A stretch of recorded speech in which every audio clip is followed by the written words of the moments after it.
Okay dear learners, hope তোমরা সবাই ভালো আছো। আজকের এই ভিডিওতে আমরা বোঝার চেষ্টা করব যে যে টেক্সট হাইলাইট কালার, এই যে আমাদের রয়েছে টেক্সট হাইলাইট কালার আর শেডিং এর মধ্যে ডিফারেন্স কি কি রয়েছে আর কি, যেগুলো ইম্পর্টেন্ট বা যেগুলো বেসিক্যালি আমাদের জানা দরকার, এগুলো আমরা জানার চেষ্টা করবো আজকের এই ভিডিওর মাধ্যমে।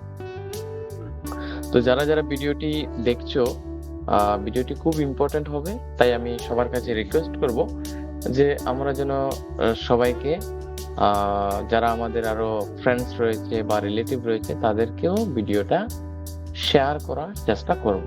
ওকে, প্রথমে আমি দেখে নিচ্ছি এখানে ফার্স্ট প্যারাগ্রাফে আমি টেক্সটটা সিলেক্ট করলাম, তারপরে এই যেখানে কার্সারটা নিলেই আসবে টেক্সট হাইলাইট কালার। এখানে আমি ক্লিক করার পরেই দেখো এখানে কিছু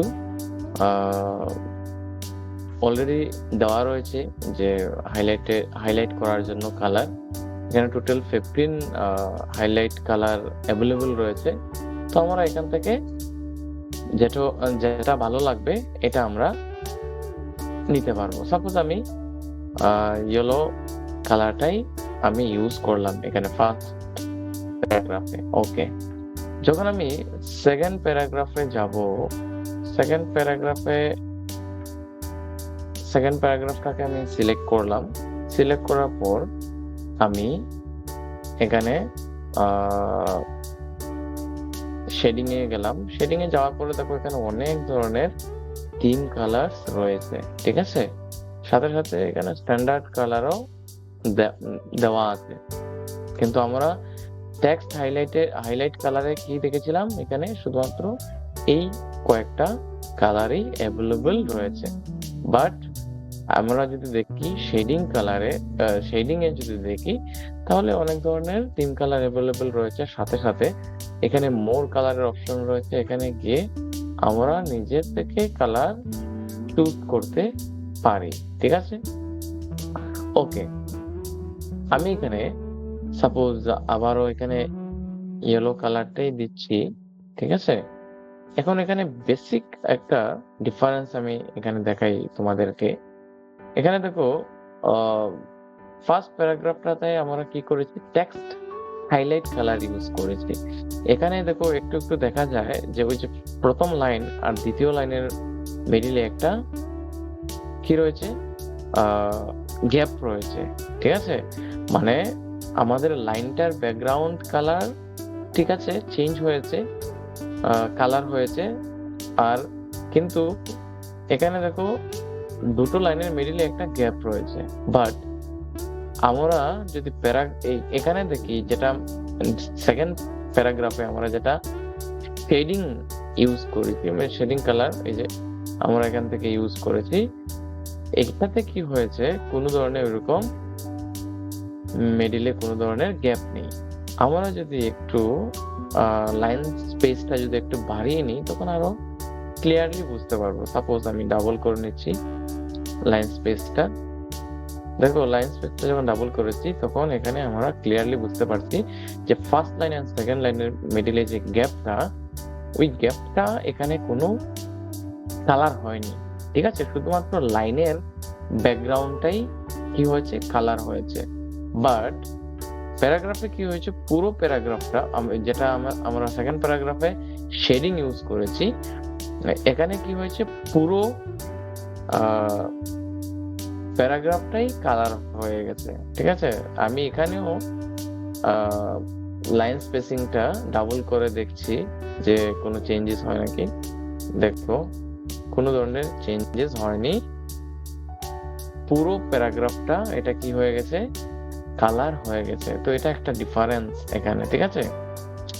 আমি আরেকটা জিনিস এখানে দেখাচ্ছি, আমি নেক্সট প্যারাগ্রাফে যাচ্ছি আর কি, আরেকটা ডিফারেন্সটা দেখানোর জন্য। সাপোজ এখানে আমি এই প্যারাগ্রাফটাতে আমি টেক্সট হাইলাইট কালার নিলাম। সাপোজ আমাদের টেক্সট গুলো এখানে, মানে ফন্ট কালার যেগুলো রয়েছে, এগুলো আমাদের ব্ল্যাক রয়েছে। আমি ব্যাকগ্রাউন্ড কালার মানে এই হাইলাইট কালারও আমি এখানে কি দেব, সাপোজ আমি ব্ল্যাকই দিচ্ছি, ঠিক আছে। দেখো ব্ল্যাক দেওয়ার পরে কি হচ্ছে, এখানে এখানে আমাদের টেক্সট গুলো বোঝাই যাচ্ছে না।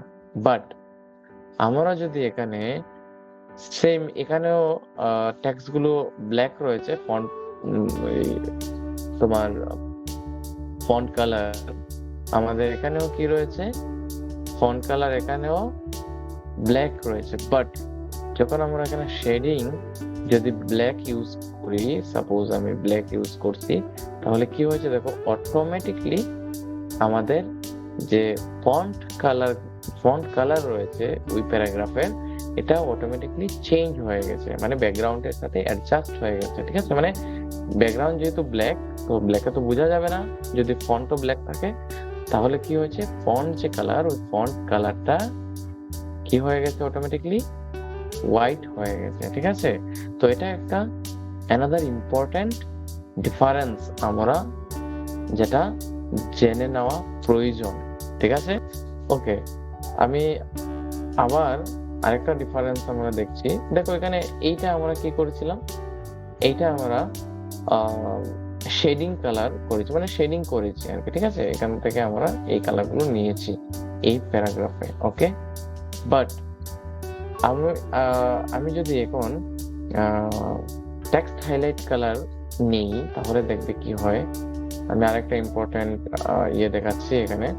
সাপোজ আমি এটাই সিলেক্ট করলাম, এখানে দেখো আমার যে এই লাইনের যে আমি হাইলাইট করেছি, লাইনটা যেখানে শেষ হয়ে গেছে, সেখানেই কিন্তু হাইলাইট যে করেছি, যে কালারটা দিয়ে, কালারটাও কিন্তু শেষ হয়ে গেছে। বাট এখানে কি হয়েছে, যেখানে আমি শেডিং করেছি, শেডিং কালার নিয়েছি, এখানে কি হয়েছে, আমার এখানে শেষ হয়ে গেছে এই লাইনটা, কিন্তু ব্যাকগ্রাউন্ড কালারটা কি হয়েছে, কন্টিনিউ হয়েছে, পুরা প্যারাগ্রাফ কন্টিনিউ হয়েছে, বুঝতে পারছো।